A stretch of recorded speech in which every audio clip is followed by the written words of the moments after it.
Nah, yang selanjutnya itu adalah hukum Avogadro. Nah, hukum Avogadro ini berisi pada suhu dan tekanan yang sama, semua gas dengan volume yang sama akan mengandung jumlah molekul yang sama pula. Nah, kalau kita tulis secara matematisnya, rumusnya itu adalah V1 per V2 sama dengan N1 per N2. Di sini N itu menunjukkan adalah jumlah molekul, atau misalnya nanti di konsep mol kalian akan tahu N itu adalah namanya adalah mol. Nah, untuk mencari mol di sini rumusnya adalah gram per mr. Gr itu adalah gram, mr itu adalah massa molekul reaktif. Nah, ini nanti akan berlanjut pada stoikiometri nantinya. Nah, kalau kita lihat secara sederhananya, sebenarnya kalau hukum Avogadro itu penjelasannya intinya adalah perbandingan volume itu nanti akan sambanding atau sama dengan perbandingan koefisien. Kan di sini dia bilang volume yang sama, semua gas dengan volume yang sama akan mengandung jumlah molekul yang sama pula. Nah, jumlah molekul itu kan kayak misal di sini nih, contohnya ibu ngasih 2H2 ditambah O2 menghasilkan 2H2O. Berarti kan sebenarnya di sini ada 2 molekul H2 ditambah 1 molekul O2 nanti akan menghasilkan 2 molekul H2O. Nah, di sini kan angka di depan ini disebut koefisien. Nah, koefisien ini juga berarti menunjukkan jumlah molekulnya. Makanya di sini bisa kita simpulkan secara sederhana bahwa perbandingan volume itu adalah sama dengan perbandingan koefisiennya. Jadi koefisien itu adalah angka yang di depan pada saat reaksi kimia kayak gini. 2, terus kalau di sini nggak ditulis berarti 1. Terus kalau di sini ditulis 2 berarti 2. Jadi kalau di sini intinya adalah kalau koefisiennya 2 banding 1 banding 2, maka perbandingan volume juga sama. 2 liter banding 1 liter banding 2 liter. Kalau kita hitung pada suhu dan tekanan yang sama. Nah, kita cek contoh soalnya di sini ya. Nah, oke, di sini ada contoh soal. Diketahui 0,5 liter gas hidrokarbon CXHY tepat bereaksi dengan 1,75 liter gas oksigen membentuk 1 liter gas karbon dioksida dan 1,5 liter uap air. Semuanya diukur pada suhu dan tekanan yang sama atau T dan P-nya itu sama. Tentukan rumus kimia gas hidrokarbon tersebut. Nah, jadi di sini kan diketahui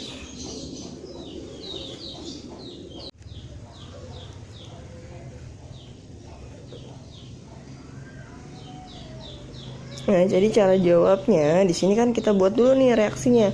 Tadi kan dia bilang reaksinya itu adalah mana tadi? Nah, di sini. Kita gas hidrokarbon membentuk. Nah, berarti kan di sini kita tulis reaksinya kan berarti di sini ada si CXHY ditambah O2 itu nanti akan menghasilkan CO2 dan H2O. Jadi si hidrokarbonnya dibakar menghasilkan CO2 dan H2O. Nah, di sini awalnya ada 0,5 liter si CXHY, terus ada 1,75 liter si O2, terus ada lagi di sini 1 liter gas CO2, terus H2O-nya ada 1,5 liter. Nah, kan di sini diketahui segini ya. Nah, tadi kan kita tahu kalau misalnya perbandingan volume itu sama dengan perbandingan koefisien. Artinya kalau misalnya di sini 0,5, maka 0,5 liter, maka perbandingan koefisiennya juga sebenarnya di sini 0,5. Kalau di sini 1,75, maka di sini sebenarnya 1,75. Nah, karena kalau kalian perhatikan di sini angkanya itu kan nggak bulat ya. Nah, kita bikin bulat nih supaya bulat itu kan di sini ada 1,75, ada 1,5, dan 0,5. Kalau kita kalikan 2 misalnya, berarti kan di sini jadi 1 ya. Cuman kan di sini belum bulat nih. Nah, coba ya kita satu-satu. Misalnya di sini kita kalikan 2. Artinya kan di sini jadinya 1, terus di sini jadi 3,5, terus 1 kali 2 itu 2, 1,5 kali 2 itu adalah 3. Nah, di sini kan masih 3,5 nih. Nah, supaya gampang kita buat bulat lagi. Dikalikan berapa nih? 3,5 kali 2 lagi kan. Kalau dikalikan 2 nanti di sini jadinya 2. Di sini jadi 3,5 kali 2 itu adalah 7, 2 kali 2 itu 4, 3 kali 2 itu adalah 6. Nah, sini kita udah dapet nih perbandingan si volumenya dengan angka yang bulat ya kan. Nah, tadi kan kita tahu kalau isi dari hukum Avogadro adalah perbandingan volume sama dengan perbandingan koefisien. Maka kalau misalnya di sini perbandingan volumenya 2 liter banding 7 liter banding 4 liter banding 6 liter, maka perbandingan koefisiennya juga akan sama. Artinya sebenarnya dalam reaksi ini ada 2 CXHY ditambah sama 7O2 itu akan menghasilkan 4CO2 ditambah sama 6H2O. Nah, kita udah dapet nih kayak gini. Nah, kan tadi kita cuma disuruh menentukan rumus kimia dari si CXHY-nya. Sini ada CXHY nih. Nah, kalau kalian ingat tugas pertama yang Ibu kasih itu kalian diminta untuk menentukan persamaan reaksi kan.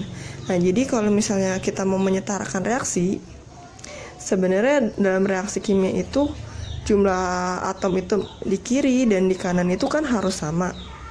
Artinya kan di sini kalau kalian kiri dan kanan itu kalian batasnya adalah si tanda panah ini ya.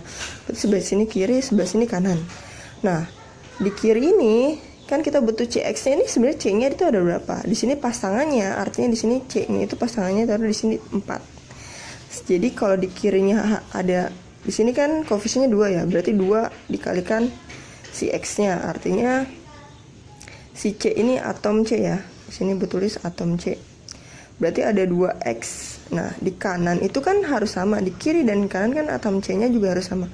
Kalau di sini yang di kanan ada 4 atom C-nya, berarti 4. Sini 2X sama dengan 4. Maka si X-nya sebenarnya adalah 4 dibagi 2 sama dengan 2. Berarti atom C di kiri itu sebenarnya ada 2 nih. Terus habis itu kita juga disuruh menentukan HY-nya nih. Atom H-nya. Maka atom H di kiri itu ada 2 kali si Y-nya. Berarti ada 2Y. Itu sama dengan H itu kita lihat yang di sebelah kanan ada di sebelah mana? 6 kali ini kan H nih. Berarti 6 kali 2 itu adalah 12. Berarti Y-nya itu sebenarnya 12 dibagi 2. Itu berapa? 6. Maka sebenarnya rumus kimianya untuk CXHY itu adalah X-nya kan kita udah lihat CXHY. X-nya tadi 2, berarti C2 H6. Ini adalah rumus kimia dari soal yang tadi kita cari.